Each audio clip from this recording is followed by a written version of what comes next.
औज़ु बिल्लाहि मिनश शैतानिर रजीम बिस्मिल्लाहिर रहमानिर रहीम। एक वाक़ो आहे मौला अलैहिस्सलाम जे दौर जो, एक यहूदी ऐं मुसलमान जो। एक यहूदी शख़्स ऐं मुसलमान शख़्स हुआ, उन्हनि जो को तनाज़ो थी पियो, को झगड़ो थी पियो।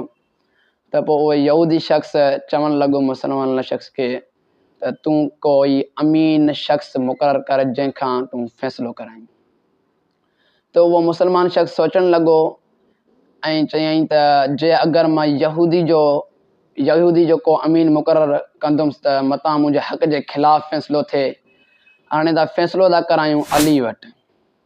पोइ यहूदी उहो मौला अली जो नालो ॿुधी करे फ़ौरन क़बूल कयईं।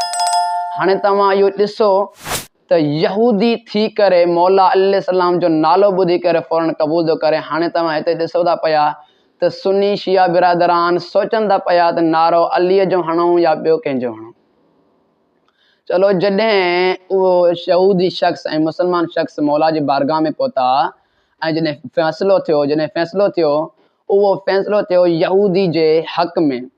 उहो मुसलमान शख़्स सोचणु लॻो ऐं चयईं त मां हिन यहूदी खे पंहिंजी आका जी बारगाह में वठी आयो आहियां ऐं फ़ैसिलो थियो आहे यहूदी जे हक़ में मुंहिंजे ख़िलाफ़ु थियो आहे।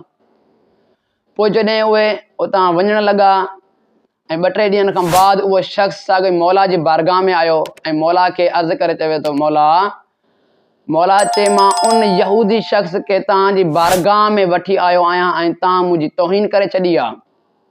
मौला था फरमाइनि अली न मुसलमान जो आहे न यहूदी जो आहे, जंहिंजे लाइ मुस्तफ़ा था फरमाइनि अली मअल हक़ो वल हक़ो मअ अली। अली हक़ सां गॾु आहे ऐं हक़ अलीअ सां गॾु आहे।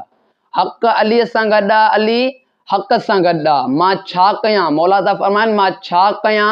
हक़ यहूदी जो हुयो। अली न मुसलमान सां गॾु आहे न यहूदी सां गॾु आहे। अली फ़क़ति हक़ सां गॾु आहे। जिते हक़ आहे उते अली आहे।